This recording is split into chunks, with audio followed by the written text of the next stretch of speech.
Nagbukas ang kwento noong 1996 sa Yellow Jackets, isang koponan ng soccer ng mga babae na pinamumunuan ng kanilang kapitan, si Jackie. Lumaban sila sa isang mahigpit na laban at nanalo ng 4-3, isang tagumpay na nagpapadala sa kanila sa pambansang paligsahan. Kinabukasan, lumalabas ang tensyon sa loob ng squad. Itinuturing ni Taisa si Alay bilang isang pananagutan at plano niyang ilayo siya sa pambansang roster. Sina Natalie, Shona, at Selly ay tumulak pabalik na gustong manalo bilang isang koponan ng United. Magsisimula ang pagsasanay sa ilalim ng assistant coach na si Scott at ng equipment manager na si Misty. Sinadya ni Taisa si Alay habang nagdri-dribble. Nabali ang buto ni Alay at tumahimik ang field. Kasunod ang pagsisisi, lalo na kay Taisa. Nang gabing iyon, tumungo ang mga babae sa isang party, isang huling pagpapalabas bago ang araw ng paglalakbay. Pagkatapos, sumakay si Jackie pauwi mula sa kanyang kasintahang si Jeff, kasama si Shona sa likurang upuan. Nang iuwi ni Jeff si Shona, huminto sila sa isang tahimik na lugar. Ang isang lihim na pag-iibigan ay nagpapatuloy. Dumating ang umaga ang koponan ay sumakay sa isang pribadong eroplano at ang kaba ay makikita sa mukha ni Shona. Napansin ni Jackie, hinubad ang kanyang maswerteng kwintas, at inilagay ito sa kamay ni Shona. Pagkatapos sa himpapawid, ang lahat ay nagulat. Hindi na gumana ang eroplano, kumalat ang gulat, at ang sasakyang panghimpapawid ay bumaba sa isang liblib, nakamamatay na kagubatan. Si Misty ay nagmamadaling pumunta sa emergency door at ang natitirang mga batang babae ay, nilalabanan ng usok, takot, at pagkabigla habang pinipilit nila itong buksan at nag-aagawan para sa anumang pagkakataong mabuhay. Dahan-daang nagkamalay si Shona. Nalilito ngunit buhay. Tinulungan siya ni Jackie na tumayo at magkasama silang dumaan sa mga labi. Pagkatapos ay nakita nilang nakakulong pa rin si Van sa kanyang upuan habang papalapit ang usok at apoy. Sinubukan siya ni Shona na palayain siya, hinayla ang nakajam na sinturon, ngunit mabilis na kumakalat ang apoy. Hinihimok siya ni Jackie na huminto at iligtas ang sarili. Ngunit tumanggi si Shona na iwan ang kanyang kaibigan. Ang init ay naging hindi matiis at sa wakas ay kinaladkad siya ni Jackie palayo bago umabot sa kanila ang apoy. Samantala, hinanap ni Misty si Coach Scott at nakita siya sa ilalim ng mga labi, nadurog ang kanyang binti. Nagmamadaling tumulong ang iba, at nang sa wakas ay binuhat na nila ang mga nakaipit, ang lahat ay nagulat. Mabilis kumilos si Misty, tumatakbo siya para kumuha ng mga gamit at bumalik na determinadong gawin ang dapat gawin. Nang walang pag-aalinlangan, pinutol niya ang binti ni Scott upang ihinto ang impeksyon, tinali ang sugat, at binuhusan ito ng alkohol. Nagising si Scott sa sakit, halos hindi maintindihan ang nangyari. Pinigilan ni Taisa si Misty mula sa pagsasabi sa kanya ng totoo, alam na ang gulat ay magpapalala lamang ng mga bagay. Sa malapit, nakita ni Natalie si Travis na nakaupo mag-isa, nalilito sa pag-iisip. Anak siya ng coach, na stranded kasama ang kanyang nakababatang kapatid na si Javi. Sinabi niya sa kanya na umalis si Javi upang hanapin ang kanilang ama. Ipinaliwanag ni Travis ang naaalala niya. Nang bumagsak ang eroplano, bumukas ang pinto at tinutulungan ng kanyang ama ang iba sa kanilang mga oxygen mask. Sa hindi kalayuan, nakahinga si Laura nang makita ang kanyang bag at ang kanyang paboritong manika sa loob. Pagkatapos ay damapo ang isang patak ng dugo sa ulo ng manika, na sinundan ng isa pa sa kanyang mukha. Tumangala siya at sumisigaw. Sa ibabaw niya ay nakasabit ang walang buhay na katawan ni Travis at ng ama ni Javi na nakasabit sa mga sanga. Umakyat si Travis sa puno, umaasa pa rin na maaaring buhay ang kanyang ama. Ngunit, ang katotohanan ay tumama sa kanya ng husto. Wala na ang kanyang ama. Pumaputol ang sanga at bumagsak ang katawan sa lupa. Ang mga nakaligtas ay nakatayo sa katahimikan, natatakot sa kanilang nakikita. Tahimik ang kagubatan maliban sa kaluskos ng nasusunog na mga labi. Sa isang malapit na puno, napansin nila ang isang kakaibang inukit na simbolo na hindi maipaliwanag ni isa sa kanila. Habang lumulubog ang dilim, iniipon nila ang natitira sa kanilang lakas upang ibaon ang katawan sa tabi ng iba. Nang gabing iyon, ang mga nakaligtas ay nagtitipon sa paligid ng isang apoy sa kampo, na nagsisiksikan para sa init at pag-asa. Kinumbinsi nila ang kanilang sarili na darating ang pagliligtas sa pagsikat ng araw. Upang gamaan ang kalooban, nagsimula silang magbiro tungkol sa walang kaparirikan, tumatawa hanggang sa ilang sandali, ang kanilang takot ay nawala. Sa ibang lugar, sinabi ni Misty kay Coach Scott ang totoo. Nawasak ang kanyang binti sa pagbangga, at kinailangan niyang putulin ito para mailigtas ang kanyang buhay. Dahil sa gulat, halos hindi niya maproseso ang kanyang mga salita bago idiin ni Misty ang isang pinainit na metal rod sa sugat upang pigilan ang pagdurugo. Ang kanyang sigaw ay umaalingaw-ngaw sa kagubatan, na gumising sa iba, na sumugod sa kanyang tabi sa takot. Nang maglaon, kapag ang karamihan sa kanila ay natutulog, si Misty ay nakahiga, na nakatitig sa apoy. Lumayo siya sa dilim para pakalmeyan ang sarili at narinig niyang nag-uusap sina Van at Laura. Sinasabi nila kung gaano sila kaswerte na nandyan si Misty, ang laki ng naitulong niya sa lahat. Sa unang pagkakataon, ngumiti si Misty, sa wakas ay nakaramdam ng pagpapahalaga. Pagkatapos ay nakita niya ang mahinang pulang ilaw na kumikinang sa likod ng isang bato. Ito ang itim na kahon ng eroplano, aktibo pa rin at nagpapadala ng signal na maaaring maghatid ng mga resquare diretso sa kanila. Ngunit sa halip na iligtas ito, sinisira ito ni Misty. Wala na ang isang device na maaaring magdala ng tulong. Marahil ay natatakot siya na kapag nailigtas sila, siya ay magiging invisible muli, tulad ng dati. Dumating ang umaga at inililibing nila ang kanilang mga nasawing kaibigan, kasama ang ama ni Travis. Mabigat ang hangin sa pighati at pagod.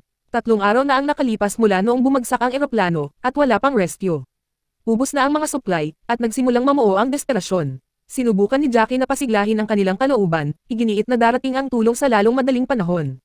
Ang mga tensyon ay tumaas nang kumuha si Travis ng dagdag na rasyon, na ikinagalit ng ilan sa grupo hanggang sa mapagtanto nilang ibinabahagi niya ang mga ito sa kanyang nakababatang kapatid na si Javi, na nagdadalamati pa rin sa kanilang ama. Hindi nagtagal, bumalik si Taisa mula sa pagmamanman sa lugar na may dalang balita. Nakakita siya ng isang lawa sa malapit. Pinagmumulan ng sariwang tubig at posibleng masisilungan. Hinimok niya silang lumipat, ngunit hindi sumang-ayon si Jackie, sa takot na hindi sila mahahanap ng mga rescuer kung aalis sila sa lugar ng pag-crash.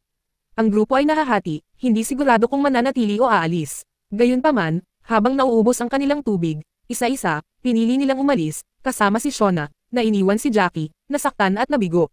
Bago umalis, nagsusulat si Shona ng mensahe sa fuselage, na minarkahan kung saan sila nagpunta. Pagkatapos, umalis ang grupo, bitbit si Coach Scott sa isang pansamantalang stretcher. Ang kagubatan ay tahimik habang sila ay naglalakbay. Nakaramdam si Taisa ng isang bagay na nakakaligalig sa hangin. Pagkatapos, nadatnan nila ang bangkay ng isang oso na nagkawatak-watak at napapaligiran ng mga ibon. Ang takot ay namumuo sa kanila, ngunit sinubukan ni Scott na tiyakin ang lahat na sinasabing malamang lobo ito. Sa hindi mapakali na pag-iisip na iyon, nagpatuloy sila patungo sa lawa. Matapos ang mahabang paglalakbay sa kagubatan, sa wakas ay narating ng grupo ang lawa. Pagkatapos ng 3 araw na hindi naliligo, hindi na sila nag-aksaya ng oras sa pagtalon sa tubig. Napuno ng tawa at ginhawa ang hangin. Sa kauna-unahang pagkakataon mula noong bumagsak, nakaramdam sila ng kaunting kapayapaan. Sa ngayon ay mayroon na silang tubig na maiinom at may lugar na linisin ang kanilang mga sarili. Habang nagpapahinga sila sa baybayin, nakita ni Lottie ang kakaibang liwanag na kumikislap mula sa tuktok ng isang burol. Nagtataka at medyo umaasa, nagpasya silang tingnan ito. Nang makarating sila sa pinanggalingan, natuklasan nila ang isang lumang kahoy na kabin na nakatago sa malalim na kagubatan. Sa loob, lahat ay mukhang hindi nagalaw. Ang mga kama, kagamitan sa kusina, at muebles ay nasa lugar pa rin, bagamat nababalot ng alikabok. Para bang hindi umalis ang may-ari, bagkus ay namatay lang doon, marahil sa katandaan o mas malala pa. Si Taisa ang namamahala at sinabihan ang lahat na maghanap ng pagkain. Nakahanap si Jackie ng ilang lata sa aparador, ngunit sira ang laman. Sa hindi kalayuan, si Van ay natitised sa isang stock ng mga lumang magazine, at si Travis ay kumuha ng isa, naghahanap ng kanyang sariling paraan upang makatakas sa realidad sa isang sandali. Samantala, lumapit si Shona kay Jackie at tahimik na humingi ng tawad. Inamin niya na hindi na siya sigurado kung ano ang tama o mali, ngunit iginiit na gusto lang niyang tulungan ang grupo na mabuhay. Bago mawala ang tensyon, biglang sumigaw ang cabin. Si Coach Scott ay bumagsak at humahampas sa pagkadismaya sa kanyang nawawalang binti. Nagmamadali si Misty para pakalmayan siya, ngunit galit na galit siya at sinampal siya. Natigilan ang iba, hindi sigurado kung paano magre-react sa kaguluhang nangyayari. Kinagabihan, nakahiga si Taisa, hindi makatulog. Isang mahinang tunog ang nakakuha ng atensyon niya. Maingat niya itong sinundan sa madilim na cabin hanggang sa makakita siya ng parol na kumikislap sa itaas. Bumibilis ang tibok ng puso niya, pero umaakyat pa rin siya sa hagdan. Doon niya nakita si Lottie na nakatayong mag-isa, nakatitig sa isang bagay sa dingding. Ito ay isang kakaibang simbolo, at sa tabi nito, isang kalansay ng tao, matagal nang patay. Natarante si Taisa at tumakbo. Sa ibaba, nagising si Natalie mula sa isang bangungot at nakita si Lottie na tahimik na nakaupo, na pinagmumultuhan pa rin sa kanyang nahanap. Mabigat at hindi mapakali ang mood. Dumating ang umaga, si Travis, na ngayon ay armado ng isang rifle na natagpuan niya sa cabin, ay sumusubok na manghuli ng isang ardilya, ngunit nakatakas. Lumilitaw si Coach Scott at hiningi ang sandata, na nagpapaliwanag na malapit na silang maubusan ng pagkain. Dahil hindi na siya makalakad ng maayos, nagpasya siyang turuan sila kung paano humawak ng baril sa halip. Nagsisimula siya sa mga pangunahing kaalaman, pagbabalanse ng isang barya sa ibabaw ng bar aisles upang matulungan silang maging matatag sa kanilang layunin. Pagkatapos ay ipinakita niya sa kanila kung paano bumaril mula sa malayo gamit ang mga lata bilang mga target. Nagreklamo si Laura na nag-aaksaya sila ng mga bala, ngunit tiniyak ni Scott na mayroon silang sapat na matitira. Isa-isa silang kumukuha ng kanilang mga kuha. Nang humakbang si Natalie, hinampis niya ang bawat lata. Humanga, pinili siya ni Scott at si Travis na magkasamang manghuli. Bagamat malinaw na hindi kinikilig si Travis, umalis siya, iniwan si Natalie. Sa ibang lugar, ang iba ay naghahanap sa kakahuyan ng mga nakakain na halaman at berry. Halos kumain si Misty ng isang bagay na lason, ngunit nakita ito ni Aquila sa tamang oras at pinigilan siya. Si Lottie na gumagala sa malapit ay napansin ang isa pang kakaibang simbolo na inukit sa isang puno na katulad ng nasa cabin. Di nagtagal, natuklasan ni Jackie ang isang maliit na sasakyang panghimpapawid na hindi kalayuan sa kanilang campsite. Umaasa ang pag-asa sa buong grupo, baka magagamit nila ito para makatakas sa kagubatan. Tila pag-aari ng kung sino man ang dating nakatira sa cabin. Si Laura, na minsang natutong lumipad mula sa kanyang lolo, ay umakyat sa loob at pinaandar ang makina. Pumupuno sa hangin ang tunog, ngunit habang umiikot ang propeller, halos matamaan nito si Jackie. Sa huling segundo, ang mga gulong ng eroplano ay sumabit sa isang makapal na ruta ng puno, na huminto sa tamang oras. Kinaumagahan, sina Natalie at Travis, na ngayon ay opisyal na magkasama, ay nagbahagi ng magiliw na sandali sa tabi ng nawasak na eroplano. Pagbalik nila sa cabin, napansin agad ng lahat ang closeness nila. Nang gabing iyon, nagising si Lottie sa isang ingay sa labas. Naghahalo ang takot sa kuryosidad at tahimik siyang lumabas para mag-imbestiga. Kung ano ang nakikita niya natigilan siya sa lugar. Sa ilalim ng madilim na liwanag, si Taisa ay nakayuko malapit sa mga puno, kumakain ng dumi na may nakakabagabag na intensidad. Nakatitig si Lottie, sobrang gulat na hindi makagalaw. Pagsapit ng umaga, nagising si Taisa na nalilito. Nawawala si Shona, at nang hahanapin na siya, hinarap siya ni Lottie tungkol sa kanyang nakita. Itinanggi ni Taisa ang lahat, sinasabing hinding-hindi niya gagawin ang ganoong bagay. Umalis si Lottie at bumaling kay Laura, ang pinakadebotong kasama nila, upang ibahagi ang kanyang sikreto. Sinabi niya kay Laura na patuloy siyang nakakakita ng mga bagay na hindi nakikita ng iba, at sigurado siyang totoo ang mga iyon, hindi guni-guni. Naniniwala si Laura sa kanya. Sinabi niya na ang mga pangitain ay isa sa mga paraan ng pagsasalita ng Diyos, at kung tatanggapin ito, gagabayan siya ng Diyos. Nang maglaon, dinala ni Laura si Lottie sa lawa para sa tila isang binyag. Binihisan niya siya ng malinis na damit, pagkatapos ay ibinaba siya sa malamig na tubig. O habang lumulubog si Lottie sa ilalim ng ibabaw, nakita niya ang osa na may mantsa ng dugo ang mga sungay at sa paligid nito ang pagkinang ng hindi mabilang na mga kandila. Pagbalik niya, sinabi niya kay Laura ang tungkol sa ilaw at mga kandila. Tinawag ito ni Laura na banal na espiritu at ang ibig sabihin nito ay pinili ng Diyos na tulungan siya. Samantala, naghahanda si Shona na tapusin ang kanyang pagbubuntis gamit ang anumang magaspang na tool na mahahanap niya. Bago pa niya ito magawa, dumating si Taisa, ngunit wala siya roon para pigilan siya. Nandyan siya para tumulong. Habang lumulubog ang realidad ng kanilang gagawin, pareho silang nag-aalangan. Nasira si Shona at nagpa siya na hindi niya ito magagawa. Pinipili niyang mabuhay, anuman ang halaga. Sa ibang lugar, nakitang muli ni Natalie at Travis ang kanilang mga sarili pabalik sa isa't isa, ang kanilang mga damdamin ay mas malakas kaysa dati. Pagkatapos, nagsimula silang manghuli at pinababa ang isa pang osa. Ngunit nang hiwain ito ni Shona, ang karne ay napuno ng namimilipit na uod. Ang tanawin ay nakakatakot sa kanila. Sa mabilis na pagdating ng taglamig, napagtanto ni Taisa ang katotohanan. Malapit nang maubusan ang pagkain, at kung hindi dumating ang rescue, mamamatay silang lahat sa gutom o lamig. Nagpasya siyang umalis at maghanap ng tulong. Karamihan sa grupo ay nakikipagtalo laban dito. Delikado ang ilang, at walang nakakaalam kung ano ang nasa labas, ngunit determinado si Taisa. Ang walang ginagawa, sabi niya, ay mga ngahulugan ng tiyak na kamatayan. Ginupit niya ang kanyang buhok, isang maliit na aksyon, at naghahanda na umalis. Nag-aalok si Travis na sumama sa kanya, ngunit pinakiusapan siya ni Natalie na manatili. Pagkatapos ng ilang sandali ng pag-aalinlangan, umayag siyang manatili, at ang dalawa ay nagbahagi ng huling tahimik na sandali na magkasama. Kasabay nito, sinuri ni Lottie at Laura ang mga labi ng osa matapos sunugin. Nakapagtataka, ang isang buto nito ay ganap na hindi tinatablan ng apoy. Naramdaman ni Lottie ang isang malakas na bagay tungkol dito at ibinigay ang buto kay Van na hinihiling sa kanya na dalhin ito. Nagbabala siya na ito ay magiging mahalaga, pagkatapos ay binanggit ang isang panaginip na puno ng itim na usok at mga ilog ng dugo. Iginiit niya na panatilihing ligtas ni Van ang buto. Nang tuluyang umalis si Taisa, sumama sa kanya sina Van, Mary, at Akila, na sinundan ni Misty, na tumangging Maiwan. Bago umalis, nagpaalam si Misty kay Coach Scott, nangako na babalik siya. Pagkatapos ay nawala ang maliit na grupo sa kagubatan. Nagsimulang maghinala si Jackie na may tinatago si Shona. Sinubukan ni Shona na kumilos ng normal, na nagpapanggap na maayos ang lahat, ngunit masasabi ni Jackie na nagsisinungaling siya. Itinulak sa isang sulok, sa wakas ay inamin ni Shona ang katotohanan. Buntis siya. Natigilan si Jackie. Mabilis na tinakpan ni Shona ang kanyang mga landas, sinabing ang ama ay si Randy, ang matalik na kaibigan ni Jeff. Gamaan ang loob, naniwala si Jackie sa kanya at niyakap siya ng mahigpit, na hindi alam ang totoong lihim na nakabaon pa rin sa pagitan nila. Nang maglaon, habang naglalakad ang dalawa sa kagubatan, ipinaliwanag ni Shona na isang beses lang nangyari. Na hindi niya inaasahan na mabubuntis. Si Jackie, na naniniwala pa rin na si Randy iyon, ay naaawa sa kanyang kaibigan. Nang gabing iyon, nagkampo si Taisa at ang kanyang grupo sa kakahuyan, nagsindi ng maliit na apoy para sa init. Napuno ng tawa ang hangin hanggang sa ang tunog ng mga alulong sa malayo ay pumutol sa gabi. Ang mga lobo ay nasa labas na umiikot sa isang lugar sa dilim. Sinisikap ni Tyson na tiyakin sa lahat na ang mga lobo ay natatakot sa mga tao at na sila ay nasa malayo pa, ngunit nananatili ang pagkabalisa.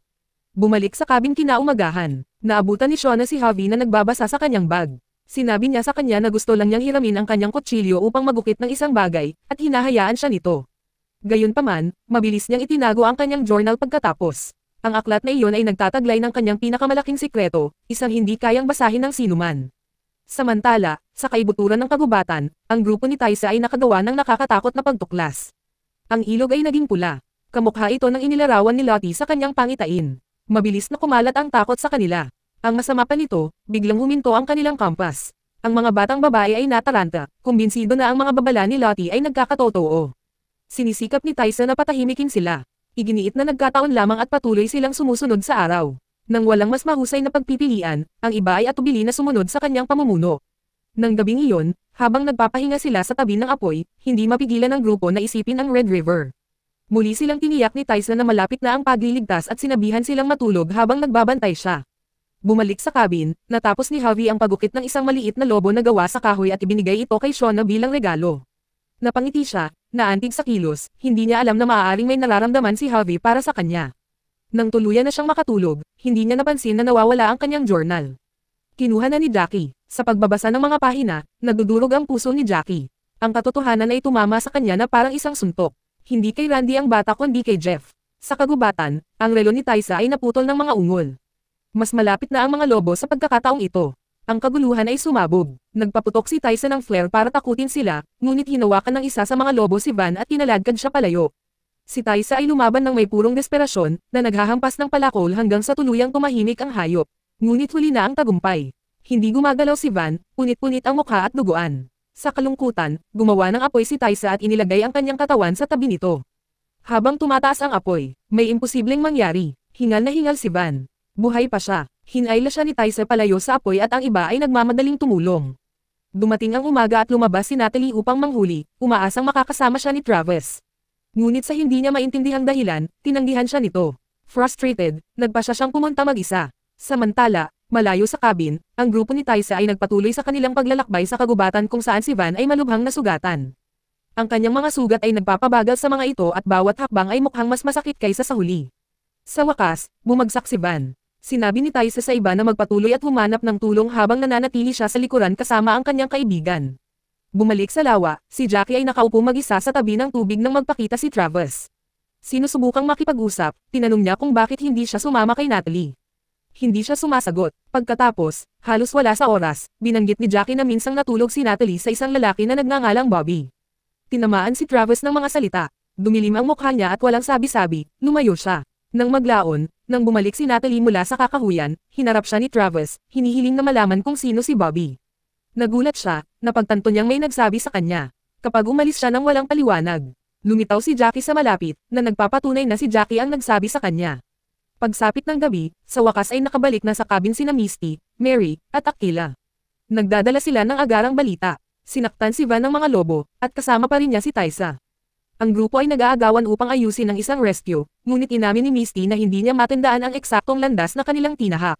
Pagkatapos sa di kalayuan, isang flare ang bumaril sa langit. Si Taisa naman, kasunod ng liwanag, sa wakas ay narating nila ang dalawang nakaligtas at binuhat si Van pabalik sa kagubatan.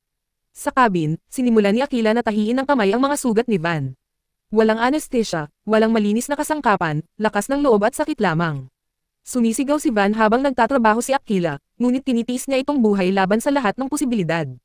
Kinaumagahan, ibinalita ni Laura ang kanyang plano. Ililipad niya ang lumang eroplanong nahanap nila. Mabilis na nalalapit ang taglamig. At tumanggi siyang mamatay dito. Kailangan ni Van ng tunay na pangangalagang medikal, at maaaring ito lang ang kanilang pagkakataon. Nangangatuwiran si Jackie na hindi lang si Van ang nasa panganib. Si Shauna ay buntis, at lahat ay nararapat ng pagkakataong mabuhay. Ang pag-amin ay nabigla sa iba, lalo na kay Misty. Nakiusap si Coach Scott kay Laura na huwag pumunta, sa takot na mabangga siya, ngunit nakapagdesisyon na siya. Kahit ang mga babae, desperado sa pag-asa, umanig sa kanya. Nililinis nila ang nyebe, nililinis ang eroplano, at gumagawa ng pansamantalang runway. Habang nagtatrabaho sila, hinarap ni Shauna si Jackie para sa paglantad ng kanyang sikreto, ngunit iginiit ni Jackie na para ito sa kanyang kapakanan. Sa wakas, handa na ang lahat. Umakyat si Laura, Ang parehong eroplano na dating simbolo ng kanilang pag-crash, ngayon ay nag-aalok ng isang sulyap ng pagtakas. Huminga siya ng malalim at pinaandar ang makina. Laban sa lahat ng pagkakataon, umuungal ito sa buhay. Naghiyawan ang iba habang nagsisimula ng gamulong ang eroplano, pagkatapos ay bumangon sa lupa. Sa unang pagkakataon, parang posible ang kalayaan. Ngunit ang pag-asa na iyon ay hindi nagtatagal. Nagsisimula ng tumaas, nagliyab ang manika. Kumalat ang gulat habang nasusunog ang eroplano sa himpapawid. Ito ay sumabog sa itaas ng kagubatan. Gulat na titig ang mga nakaligtas sa ibaba. Ang kanilang maikling sandali ng kagalakan ay napalitan ng kakilakilabot. Ang mga labi ay nasusunog sa di-kalayuan at ang katotohanan ay muling namuo sa kanila. Ayaw ng gubat na umalis sila. Lumipas ang ilang araw at lalo pang nahihirapang maghanap ng pagkain. Sina Aquila at Shona ay gumugugol ng umaga sa paghuhukay sa mga dumi para sa mga uod. Nasira na ang karne ng osa mula noon, at ito na lang ang natitira nilang makakain. Sa malapit, nadiskubre ni Mari ang isang garapon ng mga berry na ilang linggo na niyang ina-ferment. Ang mga berry ay naging isang uri ng alak. Nang walang mawawala, nagpa siya ang mga babae na magsagawa ng isang party. Kinabukasan, inihahanda nila ang lahat para sa pagdiriwang, desperado para sa anumang pagkagambala sa gutom at takot. Sa panahong iyon, naging malinaw kung bakit pinalitan ni Jackie si Travis laban kay Natalie. May nararamdaman si Jackie para sa kanya, at nagpaplano siyang magpalipas ng isang kagabi sa isang tao bago siya mamatay. Gusto niyang makaramdam ng buhay, kahit minsan lang. Samantala, inilabas ni Misty ang isang garapon ng mga kabute na palihim niyang iniligtas, dinala ang mga ito sa cabin. Hiniling ni Mari sa kanya na tulungan si Shona na magbihis. At habang lumalayo si Misty, iniiwan niya ang mga kabute sa mesa. Pagbalik niya, wala na ito. Inihalo sila ni Mari sa pagkain para sa handaan, sa pag-aakalang bahagi lamang sila ng kapistahan. Natigilan si Misty, napagtanto kung ano ang malapit nang mangyari. Sa paglubog ng araw, nagsisimula ang party sa malalim na kagubatan. Ang mga babae ay kumakain, umiinom, at tumatawa na parang wala sa loob ng ilang linggo. Mabilis na umiral ang alak, at pinapanood sila ni Misty na nilalamon ang nilagang kabute na may kakaibang ngiti. Dinala ni Shona si Jackie ng isang mangkok, ngunit tumanggi si Jackie at itinapon ito sa isang tabi. Pagkatapos, nakita niya si Natalie malapit kay Travis at tinawag niya ito, na nagpabagyo kay Natalie sa galit. Bago pa lumala ang party, hiniling ni Lottie sa lahat na iyuko ang kanilang mga ulo para kay Laura, ang babae na namatay sa pagsabog ng eroplano. Siya ay nagsimulang kumanta ng mahina, at sa lalong madaling panahon ang iba ay sumali. Ang kanilang mga boses ay tumataas sa gabi, mapanghamon at basag, na parang tinanggap nila na ang kamatayan ay maaaring malapit na. Sa kabila ng apoy, lumakas ang selos ni Natalie habang pinapanood niya si Jackie na sumasayaw kasama si Travis. Hinawakan niya si Coach Scott at inakay ito palayo, sinasabing mayroon siyang mas malakas na inumin. Habang pinagsasaluhan nila ang nakatagong alak, pareho silang nagsisimulang makaramdam ng pagkahilo. Mabilis na napagtanto ni Scott na hindi ito alak. Ito ay ang mga kabute. Mga kabute ni Misty. Bumalik sa party, kumalat ang kaguluhan. Ang bawat tao ay nagsisimula pakiramdam kakaiba, nahihilo, euphoric. Ang kanilang pagtawa ay napalitan ng kalituhan habang tumatagal ang mga hallucinogenic effect. Ang mga batang babae ay natitisid, sumisigaw, at umindayog, na nakulong sa mga pangitain na nagpapalabos sa pagitan ng panaginip at kabaliwan. Tapos si Lottie pa rin, tumingin siya sa dilim, naramdaman niyang may gumagalaw sa mga puno. Bumubulong siya na may darating. Bagay na magliligtas sa kanila sa gutom. Ipinatong ni Lottie ang kanyang mga kamay sa isang puno ng kahoy at bamulong na hindi na sila magugutom. Makalipas ang ilang oras, umalis si Misty para hanapin si Coach Scott, malabo at umiikot ang kanyang isip. Bumalik sa kampo, ang natitira sa grupo ay nakaupo sa katahimikan. Tinanong ni Mari kung nasaan sina Jackie at Travis, at sinagot ni Javi na umalis sila, biglang tumayo si Lottie at sinabing hahabulin niya sila. Umalingaw-ngaw ang kanilang mga yapak sa kagubatan. Isang lobo ang umaalulong sa di kalayuan, ngunit sa halip na takot, ang mga tawa ay lumalabas. Ang kanilang mga mata ay kumikinang sa ligaw na enerhiya. Nagsisimulang lumabo ang linya sa pagitan ng tao at hayop. Dahil sa mga kabute, gutom, at kabaliwan, tumakbo sila sa dilim na parang mga mandaragit na humahabol sa isang pabango. Hindi nagtagal, sa wakas ay nahanap na ng grupo sina Jackie at Travis, ngunit ang kanilang mga mukha ay ligaw, ang kanilang mga mata ay malayo, nilalamon ng anumang kabaliwan na pinakawalan ng mga kabute. Inakusahan ni Jackie si Shona na may sinasabi sa kanila. Ngunit bago pa makasagot ang sinuman, humakbang si Lottie at biglang hinalikan si Travis. Ang iba ay sumusunod sa kanyang pamumuno, isa-isa, na hinihila sa siklab ng galit. Lumalaki ang kaguluhan. Ikinulong ni Lottie si Jackie para hindi siya makagambala at pinalibutan ng mga babae si Travis, hinahawakan, hinahalikan, lalong naging marahas ang kanilang pag-uugali. Sa lalong madaling panahon, ang kanilang gutom ay napalitan ng mas madilim. Nagsisimula silang makita siya hindi bilang isang tao, ngunit bilang biktima. Si Travis ay namamahala upang makalaya, tumatakbo para sa kanyang buhay sa kagubatan, ngunit ang iba ay humabol sa kanya, gumagalaw na parang mga mandaragit na papalapit sa isang pumatay. Sa ibang lugar, sinabi ni Coach Scott kay Natalie na pag-ibig ang tanging bagay na mahalaga at hinihimok siyang hanapin si Travis bago maging huli ang lahat. Habang tumatakbo siya, lumitaw si Misty, desperado para sa atensyon. Sinubukan niyang halikan si Scott, ngunit pinigilan siya nito at inamin na may mahal siyang iba, isang lalaking nagngangalang Paul. Ang paghahayag ay nag-iwan kay Misty na hindi makapagsalita. Samantala, narinig ni Natalie ang mahinang paghingi ng tulong ni Jackie at nagmamadaling tinungo sa tunog. Sa kakahuyan, si Travis ay tumatakbo pa rin, ang kanyang hininga ay napunit, ang kanyang puso ay tumitibok. Tapos, nadada pa siya, naabutan siya ng mga babae, at hinarap siya sa lupa. Tumayo si Lottie sa ibabaw niya at sinabihan si Shauna na putulin siya. Sinabi niya na gusto niya ang mga ito. Ibig sabihin ang madilim na puwersa na tila humawak sa kanya. Nag-aalangan si Shauna, nanginginig, ngunit malakas ang kabaliwan. Nang itinaas niya ang kutsilyo, sumabog si Natalie sa eksena. Sigaw niya para tumigil sila. Saglit na natigilan si Shauna at binitawan ang talam. Si Lottie ay gumagalaw upang kunin ito, ngunit nauna si Natalie, hinawakan ito sa kanyang kamay. Kalmado siyang tiningnan ni Lottie. Hindi siya pinansin ni Natalie at tinulungang makatakas si Travis, dumudugo ang leeg nito kung saan idiniin ni Shauna ang kutsilyo ilang sandali noon. Pagsapit ng umaga, ang iba ay gumising na wala sa sarili, ang kanilang mga alaala ay malabo. Si Lottie ay gumagala sa puno kung saan nakatali si Travis, habang nakita ni Shauna ang kanyang kutsilyo na nakabaon. Unti-unti nilang napagtanto na totoo ang bangungot. Sa kabila ng kakahuyan, si Travis ay nakaupo sa tabi ng batis, nililinis ang kanyang sugat sa katahimikan. Hinanap siya ni Natalie, humihingi ng tawad, ngunit galit pa rin siya. Iginiit niya na ayos lang siya at hinanap ang kanyang kapatid na si Javi, na nawawala mula nang magsimula ang kaguluhan. Bumalik sa cabin, sinubukan ni Shauna na humingi ng tawad kay Jackie, ngunit galit na galit si Jackie, hindi lang kay Shauna, kundi sa lahat. Pumasok si Coach Scott, na nagpapaliwanag na lahat sila ay nasa ilalim ng impluwensya ng mga hallucinogenic ng mushroom. Isa-isa nilang naiintindihan ang nangyari. Inakusahan ni Aquila si Misty na sinasadya ito, ngunit iginiit ni Misty na ito ay isang pagkakamali. Ang mga mushroom ay para kay Scott, hindi para sa grupo. Hindi namamalayang naihalo sila ni Mari sa pagkain. Bago pa sila makapagtalo pa, isang malalim na ungol ang umalangaw mula sa labas. Isang napakalaking oso ang lumabas mula sa mga anino, gutom at ligaw. Kumalat ang gulat, ngunit humakbang pasulong si Lottie mahinahon at walang takot. Kinuha niya ang kutsilyo ni Shauna at dumiretso dito. Sa gulat ng lahat, hindi umaatake ang oso. Nakatayo ito na parang sumusuko. Itinaas ni Lottie ang talon at pinatay ito sa isang mabilis na hampas. Nang maglaon, nagtitipon sila sa paligid ng bangkay, pinuputol at niluluto ang karne. Ang amoy ay pumupuno sa hangin, na naghahalo ng gutom sa hindi paniniwala. Nang subukan ni Misty na tulungan si Mari na maghanda ng pagkain, itinulak siya ni Mari, na galit pa rin sa mga kabute. Kasabay nito, lumapit si Shauna sa dugo ng oso, halos ma-hypnotize, handa nang tikman ito, hanggang sa pinigilan siya ni Aquila sa tamang oras. Pagsapit ng hapon, nagtitipon ang grupo para kainin ang inihaw na karne ng oso. Sa unang pagkakataon sa mga linggo, nakatikim sila ng totoong pagkain. At sa isang maikling sandali, nagkaroon ng katahimikan sa paligid ng apoy. Lumingon si Van kay Lottie, nagtatanong kung paano niya nahulaan na hindi na sila muling magugutom. Pero hindi sumasagot si Lottie, nakatitig lang siya sa apoy. Ang hindi mapakali na piraso ay hindi tumatagal. Ibinalita ni Jackie ang mga nakakakilabot na pangyayari noong nakaraang gabi nang muntik nilang mapatay si Travis sa kanilang kabaliwan. Iginiit ni Shauna na wala ni isa sa kanila ang nakaalala dahil sa kabute, ngunit si Jackie ay hindi naniniwala sa kanya. Nag-init ang argumento hanggang sa ibinalita ni Jackie, kalmadong ngunit makulit.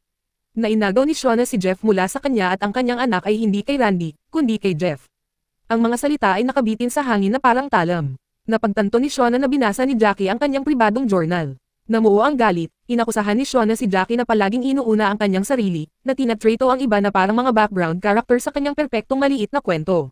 Bumalik si Jackie, inutusan si Shauna na umalis sa cabin, ngunit tumanggi si Shauna. Bumaba si Jackie sa nagyayelong hangin, sinarado ang pinto sa likod niya. Nakatayo si Shauna, namumuo sa kanya ang guilt, dahil kahit anong mangyari, si Jackie ay matalik niyang kaibigan mula pagkabata. Nang gabing iyon, sinubukan ni Jackie na gumawa ng isang maliit na apoy upang manatiling mainit sa labas, ang kanyang hininga ay umaalon sa lamig. Sa labas ng kakahuyan, desperadong hinahanap ni Travis ang kanyang nawawalang kapatid na si Javi. Nang mahanap siya ni Natalie, nangako siyang tutulong. At pagkatapos ng lahat ng kabuluhan, sa wakas ay nagkasundo ang dalawa, magkadikit sa nyebe. Habang lumalalim ang gabi, nagising si Shauna at sumulyap sa labas. Si Jackie ay nasa labas pa rin, nanginginig sa tabi ng namamatay na apoy. Humakbang si Shauna sa lamig at tahimik na lumapit sa kanya, humihingi ng tawad at nagmamakaawa sa kanya na bumalik sa loob. Pagkatapos ng mahabang paghinto, pumayag si Jackie. Pagbalik sa cabin, inabutan siya ni Lottie ng mainit na inumin habang tinitiyak ni Shauna na magiging okay ang lahat. Ngunit sa pag-aayos ni Jackie, may nararamdaman. Sobrang tahimik ng hangin, sobrang tahimik ng kwarto. Nakita niya si Laura na nakaupo sa tapat niya, nakangiti ng mahina. At sa likod niya, isang lalaking hindi pa niya nakikita. Mahinang umalangaw-ngaw ang boses niya. Umaga na, nagmamadali siyang tingnan si Jackie, ngunit huli na ang lahat. Wala na si Jackie, nagyelo sa kanyang pagtulog, ang kanyang balat ay mapatla. Ang taglamig ay ganap na dumating, at ang lamig ay umangkin sa unang biktima nito. Napaluhod si Shona, nabalot ng guilt at lungkot para sa kaibigang itinulak niya palayo. Kinalaunan ng araw na iyon, naglalakad si Lottie sa snow na may dalang bagay na nakabalot sa tela. Kapag binuksan niya ito ay isang puso, kahit na walang makapagsasabi kung ito ay nanggaling sa oso o mula kay Jackie mismo. Lumuhad siya sa paanan ng parehong puno kung saan minsang nakatali si Travis at maingat na inilagay ang puso doon. Si Van at Misty ay nakatayo sa tabi niya, tahimik na nanonood. Walang salita, ipinikit ni Lottie ang kanyang mga mata at sinimulan ang tila isang ritual, isang alay sa anumang madilim na presensya na naninirahan sa kagubatan. Ang hangin ay umuungol sa mga puno habang ang kamera ay umaanod paitaas. Dito nagtatapos ang unang bahagi.